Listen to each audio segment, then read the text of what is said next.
Okay, let's talk now to Dr. Roger Gewolb, who's the CEO of Fair Money, personal finance and credit expert. Morning to you, Dr. Roger. Good morning. Interest rates have gone mad, or will be going mad, we think. Pensions going up by inflation, but workers can't have a pay rise in line with inflation. Can you unpack all of that for us? What's going on? Well, I think it's very politically motivated, as things usually are. The pensioners are in the main going to be Tory voters. The 10% increase is not a lot of real money in real terms. Sure, it's a good thing to do and not terribly harmful. The strikes, that's a very confusing issue. I think that they have some proper beefs. I think that there are other areas in which they're not being reasonable. I think both sides have got a lot to settle, and it's not getting settled. In the context of what's real, of course, inflation is heading for 11%. The average wage increase, the average wage increase for city slickers, for investment bankers and such who get these giant bonuses, is working out at about 7% as of the year to March. For the rest of us, it's working out about 4%, but in real economic terms, it's actually minus 1.2. So we're all of us behind where we were. Wage growth is the lowest in, I believe, it's about 30 or 40 years. So these increases are perhaps more cosmetic than real in real economic terms. So we have that being the context and the backdrop to all of this.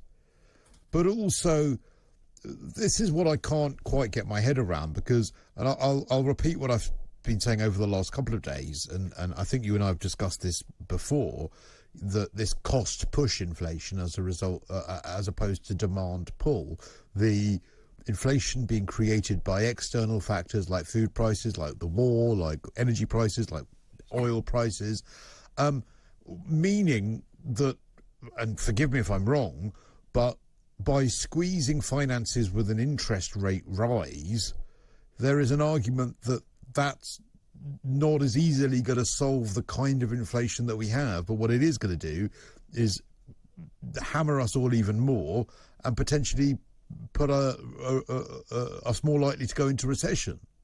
Yeah, absolutely. I mean, I've explained in detail cost push and demand pull inflation on this program several times, and it's interest rate madness, frankly, Christo, because, I don't know, I suppose so you think, just to absolutely get it clarified, so you think us raising interest rates or raising them any further would be a really bad idea? Well, I think us raising them lemming-like with the states and many other countries is indeed a very bad idea. Sometimes the urge to show voters they're doing something drives politicians and government bureaucrats to do some unexplainable things. I mean, it was only a fortnight ago that I mentioned on this program that Morgan Stanley had announced that things were moving in the States in a direction that meant there wouldn't be a recession, and everyone rejoiced. Yesterday, no less than Goldman Sachs announced that given the interest rate rise of last week, the United States' chances of going into recession have now doubled.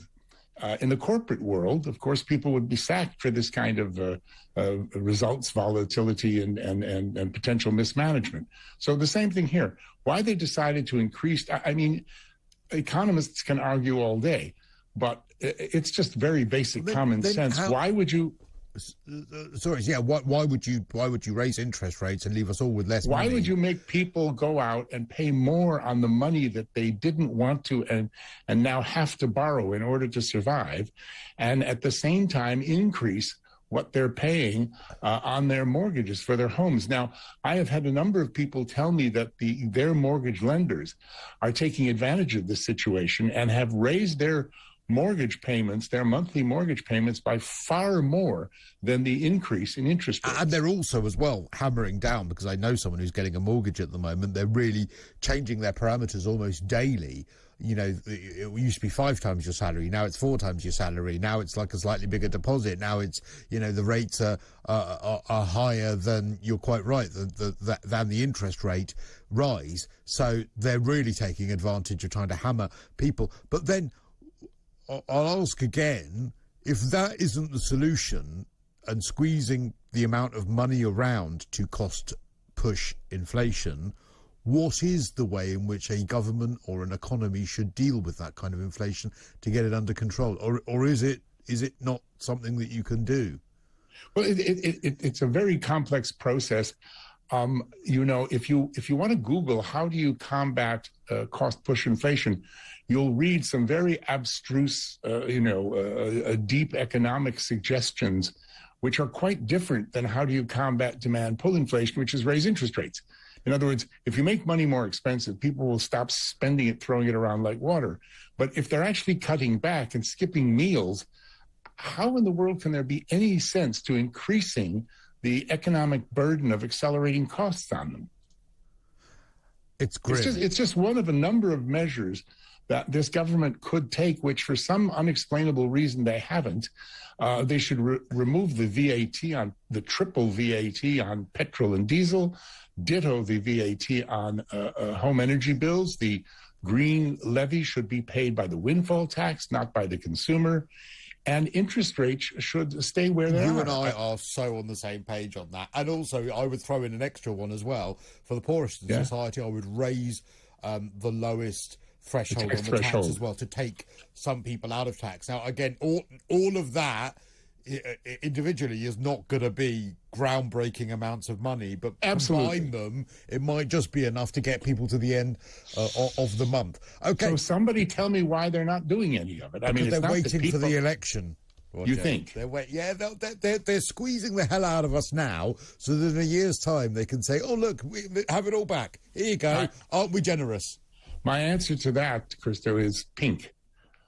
That's the color of the pony they're going to bring you at the same time. I don't think so. I don't think so. Well, you don't know how much I've wanted a pink pony in my life, Roger. Listen, so that's news to me as well. Just like you said, nobody's going to lower their wage rises.